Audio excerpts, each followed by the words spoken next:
we're on the record now, right? We're on the record. We're recording. All right, cool. My name is Marcía Alvarado. I'm a structural engineer. I've been working in the industry for about 15 years, and I had the opportunity to come across Jamie Claire's blog and manifesto, I guess, about elevating women in our industry. I made a connection and reached out, and we had a very good conversation about just some of our personal experiences in the industry, and I was asked to come in as an advisor for this cohort, and I've decided that, you know, understanding my relationship with diversity and inclusion and my exposure to the industry, and as being a Latin female gay engineer, I fit a lot of those like boxes. And so sharing some of my experiences has been very valuable to my success, and I wanted to be a part of this project, and I'm just really excited to see some really amazing ideas of what could it take to really culturally shift our industry into a more diverse culture. So some of the expectations had coming in, honestly, I saw it as an amazing opportunity to put myself in the middle of these conversations. I knew that there would be a varying range of people in the room. I knew that there would be different perspectives and different, from just learning that the architects, engineers, marketing people, construction folks, everybody would be coming to the table and expressing their ideas, but really not recognizing that there was such a huge need. I think everybody in the room knew that there was a need, but we just really didn't know how to attack what a solution could be.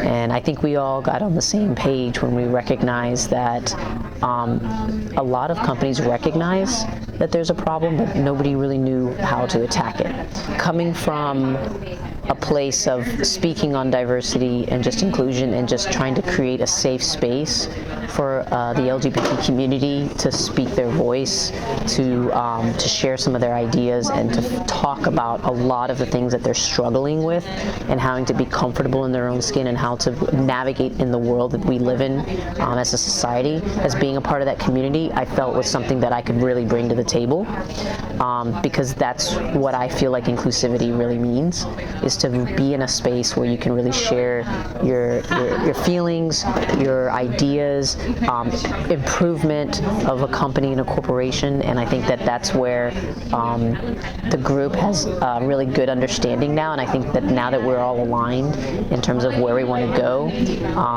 you get too many women in a room, there's going to be action. So I knew that you can hear it going on. The wheels are turning. The wheels haven't stopped turning since we've been here, and I think that I'm really excited that women will possibly be the change in the future, and it will take a lot of allies, and I think that there's enough people in the room and enough legs to make this grow, and having a platform like the Zweig group and presenting this on a national stage is really going to help people to understand that there is tools out there, and hopefully it grows and we'll get a lot more people in next year, and and these tools and these ideas that what we're putting together are tangible. They are going to be working documents or working ideas that will grow, and I think that it will be great for the future of our business, because the students that are coming in, the people that are coming into the industry, we're going to see that there is a change happening, and people are motivated by what the future could hold, and I think that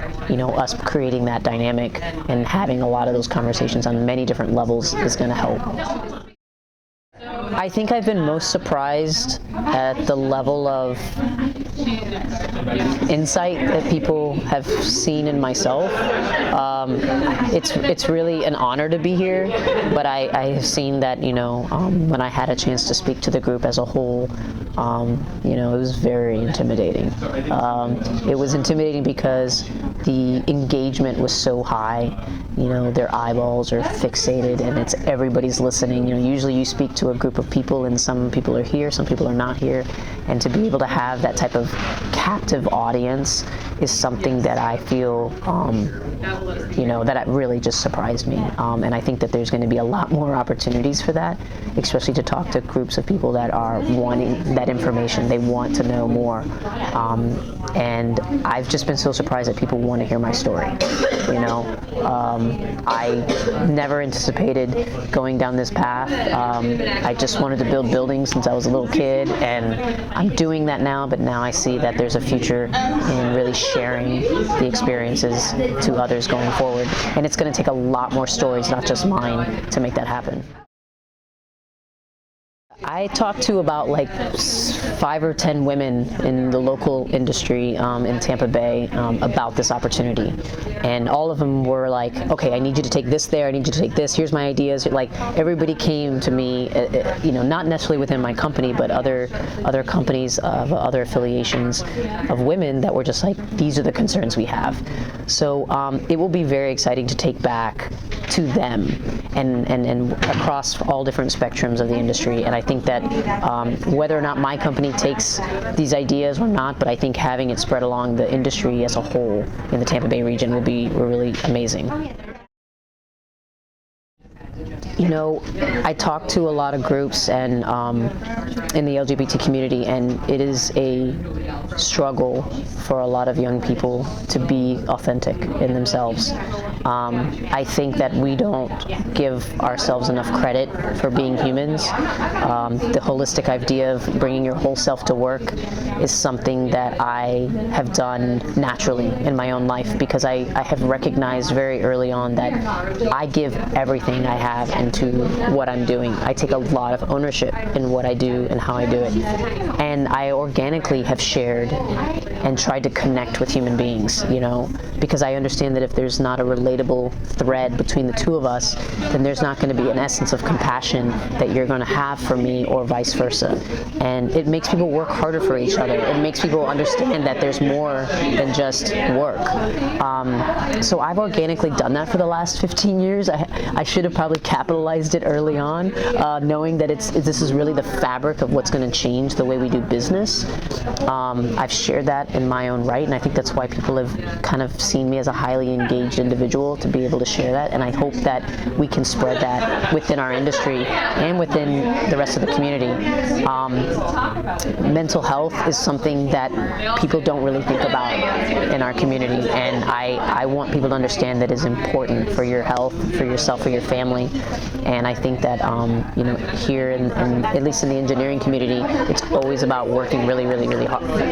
And so it's been a struggle to balance that work-life balance as an engineer. I mean, people will if you tell somebody that you're an engineer, the thoughts that are going through their head is, oh my God, you're really smart. Oh my God, you're doing things that I wouldn't even think about doing. But there's so much more to that, and I don't think our industry gives enough credit to the hard work that we do, and we don't celebrate our wins as much as we should.